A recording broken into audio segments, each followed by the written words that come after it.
económico y político en el país y ya nos acompaña la politóloga Valeria Brusco. Bienvenida, Valeria. ¿Qué tal? ¿Cómo les va? Además, docente universitaria, integrante de la Secretaría de Formación de la CTA. Bueno, con una mirada sobre esta realidad tan particular que estamos viviendo los argentinos en esta semana puntualmente, que ha tenido, bueno, varios ejes. Por un lado, ¿qué lectura podemos hacer en primer término de lo que fue este paro de actividades? Y luego abordaríamos esta renegociación con el Fondo Monetario Internacional que tuvo impacto en el gobierno, ¿no? Con respecto al paro y escuchando antes al doctor lo que había hecho como caracterización, yo creo que por supuesto que en todos los sectores hay personas con mejores antecedentes que otras, sí, y nadie va a defender a algunos personajes, pero también es un peligro hacer una generalización.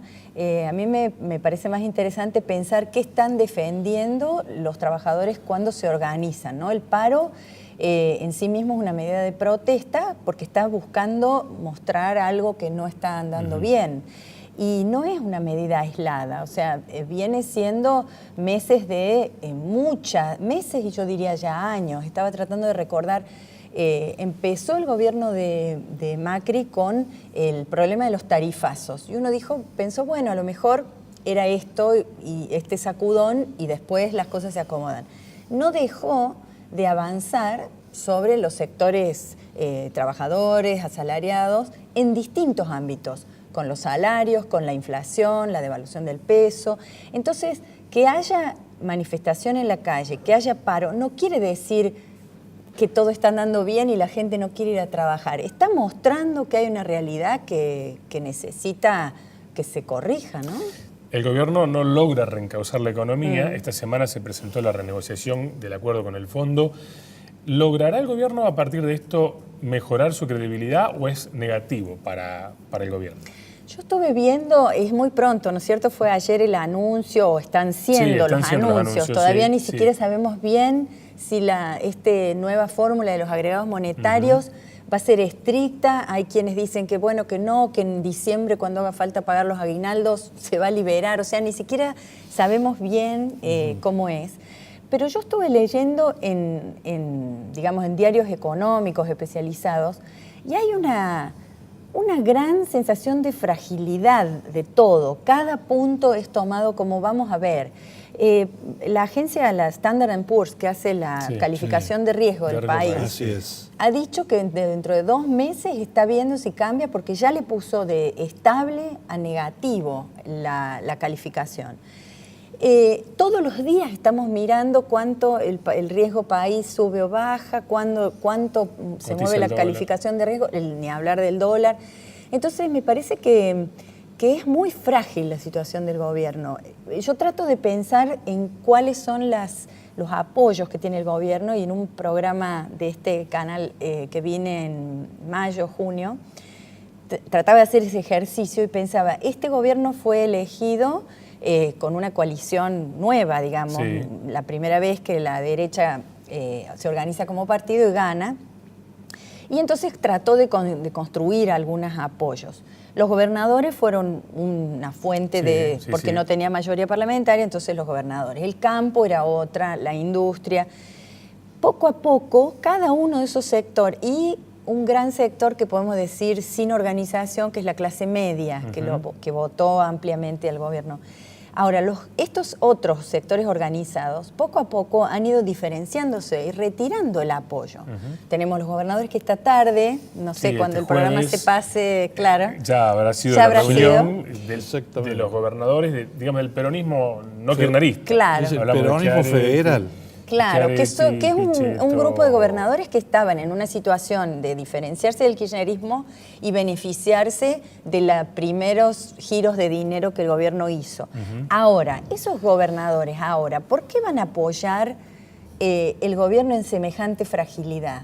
Digamos, apoyar no quiere decir que quieran que el gobierno se vaya antes de tiempo. Estoy diciendo que vayan a votarle, que vayan a dar apoyo. A mí me parece que no es una buena ecuación política para cada uno de esos gobernadores.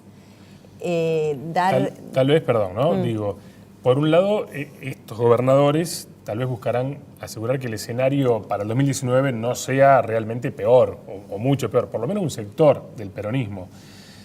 Y este grupo de gobernadores al que hacíamos referencia, decíamos Schiaretti, decíamos Urtubey, bueno, también la presencia en este caso de Pichetto y de Massa, creo que aceleraron los tiempos porque leen el mapa y se dan cuenta que tienen la necesidad de presentar una alternativa que no entre en la grieta que se intenta plantear. Pero es un problema de acción colectiva, porque si vos me dijeras que son 4 gobernadores que tienen un candidato al que les conviene a todos y que tienen un electorado que les conviene a todos, pero cada uno de ellos tiene un juego propio. Schiaretti ya probó que el juego de ser amigo de Macri no le hizo bien en las elecciones locales, ¿no es cierto? Ser parecido al opositor no conviene, tiene que diferenciarse. Entonces, ¿para qué van a constituir un espacio que sea que le dé gobernabilidad, que sea este peronismo, le llamaron peronismo perdonable, creo que le llamó así, o razonable, sí, todas buenas calificativas? A mí me parece ese un bloque complicado. Por otro lado, el campo fue traicionado, digamos. El campo le prometieron que no iban a cobrar retención. Le cobran unas retenciones muy amables, ¿no es cierto? Son unas retenciones en pesos. Y además el tipo de cambio más alto les conviene mucho, sí. Pero ellos se sienten traicionados.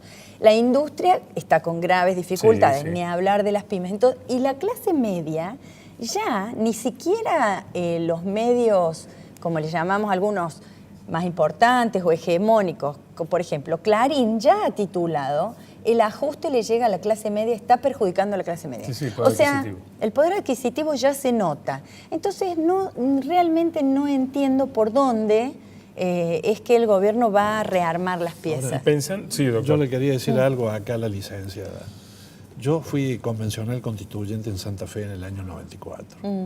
Me acuerdo discutíamos mucho sobre el federalismo, que las provincias tenían que recobrar su poder como que estar antes del Estado, del gobierno nacional. Me acuerdo un día salí a comer con el gobernador de Tierra del Fuego que se llama Estavillo. Le digo, gobernador, ¿por qué ustedes, que era convencional también él, por qué ustedes no se ponen más fuertes y le discuten al presidente Menem la posibilidad de que la Constitución, esta nueva, entre a funcionar apenas se levante, que era el 30 de junio? Me dice, no, porque, ¿sabe qué pasa? Le voy a decir la verdad. Los gobernadores tenemos que vivir caminando de rodillas ante el ministro de Economía de la Nación, porque no podemos prescindir de los mangos que nos tiran. Claro. Digo, bueno, pues será que en su provincia no administran bien, no lo digo por usted, le digo, pero ¿qué pasa? Y yo ahí después, conversando con otros convencionales que eran gobernadores también, como en ese momento el gobernador autonomista liberal de Corrientes, que era Romero Feris, todos me decían lo mismo, no nos podemos pelear, tiene un límite esto, porque si nos peleamos, la caja no se abre para nosotros. Yo le quería aclarar eso. Sí, indudablemente. Sí, claro, obviamente que influye. Y también hay otro tema que entra en juego en este contexto a futuro, es el rol de Cristina Fernández, ¿no? Un escenario con y sin Cristina. ¿Qué análisis podemos hacer al respecto? Como siempre, me parece que en Argentina es tan vertiginoso el escenario que falta nada más que un año, pero es un montón de tiempo, ¿no? Y como hay novedades día a día, minuto a minuto, ahora pareciera que cómo se engrosa la deuda en Argentina fueran buenas noticias, ¿no es cierto? Hasta eso cambia el sentido. Y por el otro lado, en el escenario político, cuanto más gente que esté imputada y cuanto más escándalo haya con esta causa última de los cuadernos o de la fotocopia de los cuadernos, pareciera que eso va en detrimento del espacio kirchnerista. Y sin embargo, es un espacio que no ha dejado de crecer. Así que para mí el escenario hoy es que todavía habría un dilema de 3/3, ¿no? Que está este espacio en el medio que tampoco se ha definido y que están estos otros dos. ¿Y qué pensás cuando se plantea que el gobierno necesita de la figura de Cristina? Y bueno, hay elementos que están caracterizando a la política en muchos lugares del mundo, no solamente en Argentina, que hablan de la incidencia de los las redes sociales y de ciertos nuevos modos de comunicar en cuanto a los modos de pensar las decisiones políticas, ¿no? Y voy a que se profundice la importancia de las emociones.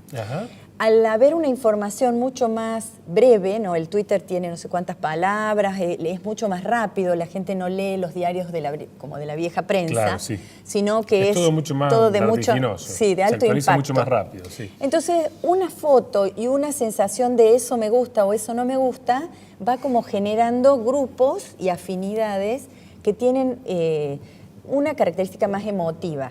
Entonces, esto de que amo a Cristina, odio a Cristina, amo a Macri o odio a Macri, se empieza a convertir en nuevas formas de posicionarse frente a la política. Pero no solamente pasa aquí, en países europeos y donde están habiendo alineaciones complicadas respecto al conservadurismo nacionalista, tenemos países como Hungría, países que están cerrándose. Austria, países los países nórdicos donde está ganando la derecha extrema. Exactamente. Y donde ya la discusión ha pasado de una especie de decepción por aquel liberalismo que les prometía algunas ventajas económicas que no cumplieron y que se vuelve al estilo Trump. Yo soy un hombre fuerte, soy un líder fuerte y les voy a conseguir lo que ustedes necesitan a la gran masa, digamos, votante. Sí. Entonces, bueno, no sé, aquí hay realidades distintas. Yo veo que es un peligro ese latente y estaba tomando nota de algunas cosas que ocurrieron, las pintadas con esvásticas que salieron ayer, no sé si se enteraron. Mire, Bolsonaro en Brasil. Bolsonaro en Brasil, claro, es un ejemplo muy fuerte. Y ayer descubren este grupo paramilitar que no sabemos todavía qué proponía, qué hacía, pero en la escuela de niños cantores, sí, Poli, apareció una pintada muy bien hecha, digamos, no una pintada así nomás con aerosol, sino con colores rojos de la esvástica. Ahora se está quemando una escuela en Moreno, en el conurbano bonaerense. Yo digo, y la maestra esta que fue secuestrada y torturada en el cuerpo. Ese es un peligro que creo que no le estamos dando demasiada atención, suficiente quizás, porque en Argentina tenemos una trayectoria, una práctica política desde el 83 que ha sido mucho debate, mucha discusión, pero en paz y con las reglas de la democracia, ¿no? Eso me preocupa mucho.